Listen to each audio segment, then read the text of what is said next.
F1 is back. It's a new F1 intro, new cars, no new drivers, but some old drivers with some new hopes for next year. Let's get into all the weird details of Bahrain 2024.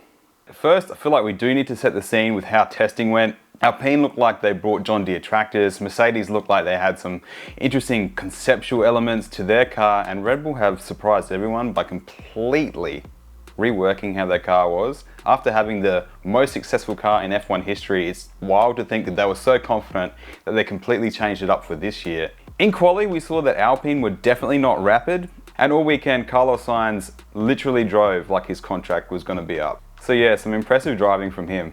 This year's Bahrain GP was pretty tame, all things considered. There was definitely some pretty good on-track action, especially if you were watching the Ferraris. Lap 1 saw Lance Stroll take a spin, and both Alpine drivers move up from the back of the grid after starting in the pits.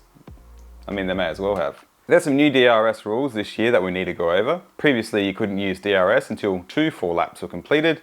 Now it's only 1 full lap that is required before you can use DRS. So this is from after safety cars, race starts and restarts, and you can use your DRS just after completing 1 full lap. It should be interesting to see how that impacts overtaking ability throughout the rest of the year. George Russell got in front of Charles Leclerc incredibly quickly. I think it was by lap 3. It took Ferrari until the second half of the GP to really show their pace. I'm not really sure what happened here, but Logan Sargent pins it into the runoff into lap 10. The race was effectively over for him after this.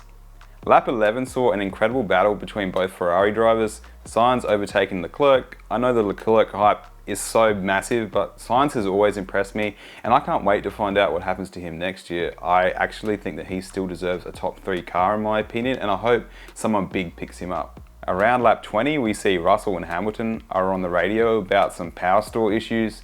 There wasn't much detail given, but this was affecting their pace. McLaren, another Mercedes power unit team, seemed to also have power unit issues, but different symptoms, so I'm not sure if that's related. Let's jump down the field a bit to Williams, and you can see here that Williams have switched up their wheel setup. Previously, their dash screen was actually on the inside of the cockpit of the car. They were the only team in the grid with this kind of setup. This year, they have moved their screen to the wheel, just like every other team. Clearly there's some kinks to work out because Alex Albon was complaining that the screen was far too bright for a nighttime race. The screen on the wheel was affecting his ability to see properly. The Stake F1 pit crew and Valtteri Bottas's race with a nut issue, a rapid 50-second long pit stop. It was pretty cringeworthy to see, and it wasn't quite clear what was going on. I hope that these pit stops and any mechanical issues for the Stake F1 team are cleared up after the first race. I actually really enjoy watching Zhou and Bottas drive. Lap 35, Oscar Piastri just misses out strategy-wise, and Hamilton gets in front. By this time, both cars were on a similar pace, even though in the last 4 laps of the race, Hamilton's speed was really ramping up. He was just way too far behind Norris to catch up, and there just wasn't enough time. Both Red Bulls end the race on soft tyres. Again, we are seeing that the Red Bulls are operating on what feels like a completely different spec race.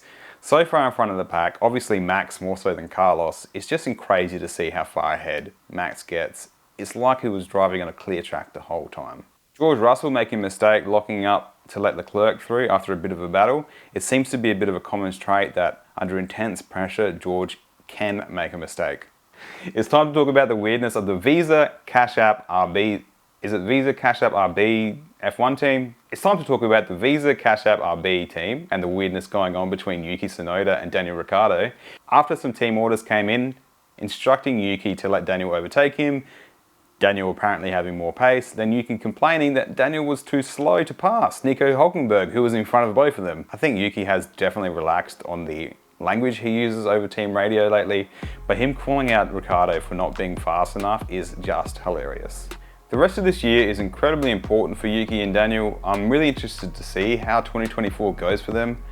Daniel has had so many shots in a wide variety of Formula One teams at this point. It's hard to see it working out for him if he doesn't pick up his pace and clearly outdrives Tsunoda. A lot of times Tsunoda is quite a lot faster than Daniel. For whatever reason, Yuki doesn't have the full support of Red Bull behind him.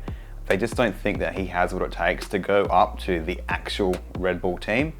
I would like to see what happens in 2025 for both of these drivers. Daniel and Yuki have been in the sport for such a long time.